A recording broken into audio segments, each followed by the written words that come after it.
If you think humans are the most dangerous thing on Earth, then you clearly haven't visited the parts of the planet that even humans treat with respect. And this is exactly the mistake the Zaarathian Dominion made when they selected their first landing zone, because from orbit Earth looked harmless: blue oceans, soft clouds, scattered cities, nothing compared to the war-torn systems they had crushed before, and so High Commander Zaarathian, a being who had personally overseen the conquest of 12 civilizations, stood confidently aboard the dreadnought Iron Verdict and approved the mission without hesitation, because the scan said, low threat, the analysts said, primitive species, and most importantly, nobody on that ship had ever set foot on what humans casually call Australia. And if you're new here, make sure you subscribe to Coming the HFY, because what happened next is the kind of story the galaxy still refuses to believe. So the drop pods hit the ground at dawn, 50 elite Zaarathian soldiers stepping out onto red Earth under a sky so aggressively blue it almost felt like a warning.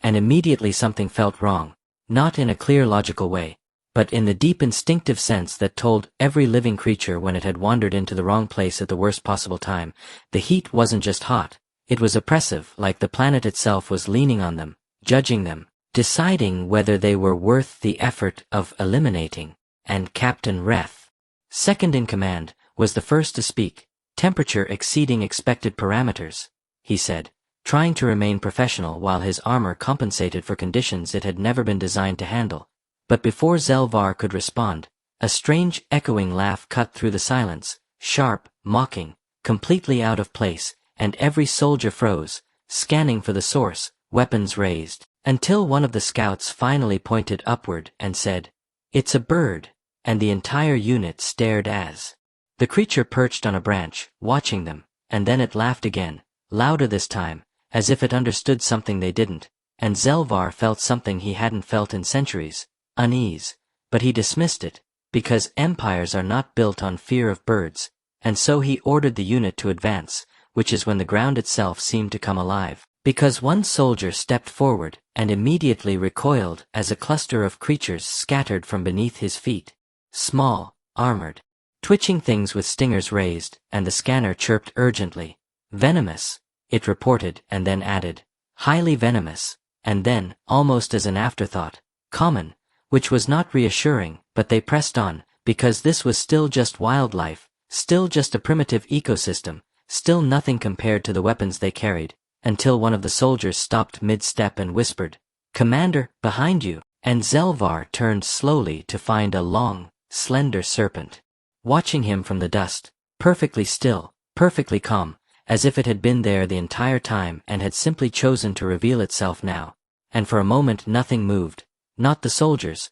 not the snake, not even the wind, and then the scanner spoke again. Venom capable of inducing systemic failure within minutes, and Zaarathian, who had faced plasma storms and orbital bombardments without hesitation, took a single careful step back, because something about the way the creature watched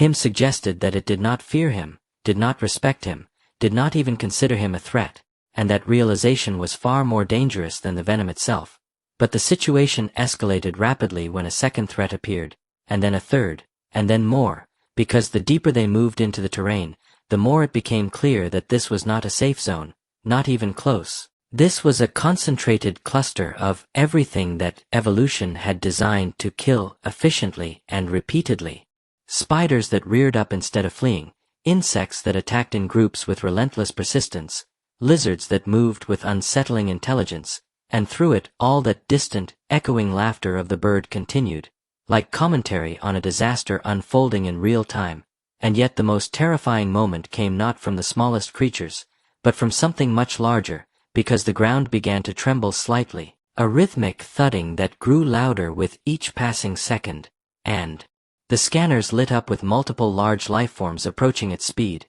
and before anyone could fully process the data, they appeared, towering shapes bounding across the horizon, moving with power and confidence that no herbivore had any right to possess, and when they stopped, just short of the alien formation, the largest among them stood upright, muscles tense, eyes fixed on the intruders, and Zaarathian realized, with a sinking clarity, that this creature was not afraid either. It didn't need to be, because it belonged here, and they did not. And for a long moment the two species simply stared at each other, invader and native, conqueror and something that had never needed to conquer because it already ruled its domain by existing in it. And then, as if to punctuate the absurdity of the situation, the creature casually struck one of the nearby pods with a kick that dented reinforced alloy like it was soft metal. And just like that, any illusion of control shattered.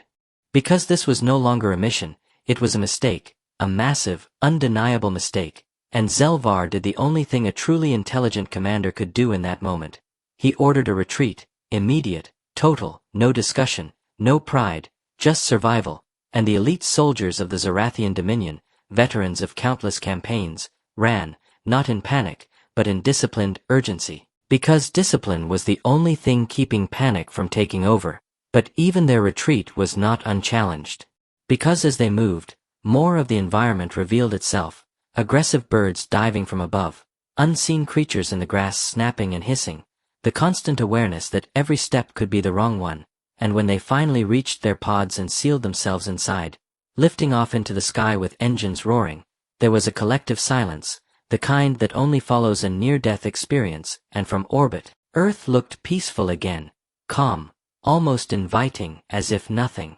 had happened, as if the planet hadn't just casually demonstrated that it could dismantle a military operation without even trying. And when Zelvar reported back to the Dominion Council, his words were precise, controlled, but unmistakably firm. The target world is not to be engaged without extreme caution, he said, and when asked for justification, he paused, considering how to explain something that defied their understanding of power, and finally replied, "The dominant species is not the only threat." Because that was the truth, the terrifying, undeniable truth. Humans were not alone on their world. They were simply the ones who had learned to live alongside everything else that could kill them, and that, more than anything, was what made them dangerous, because any species that could survive in a place like that, adapt to it, thrive in it, laugh in it, was not to be underestimated, and somewhere far below, on a stretch of red earth that would never remember their presence. The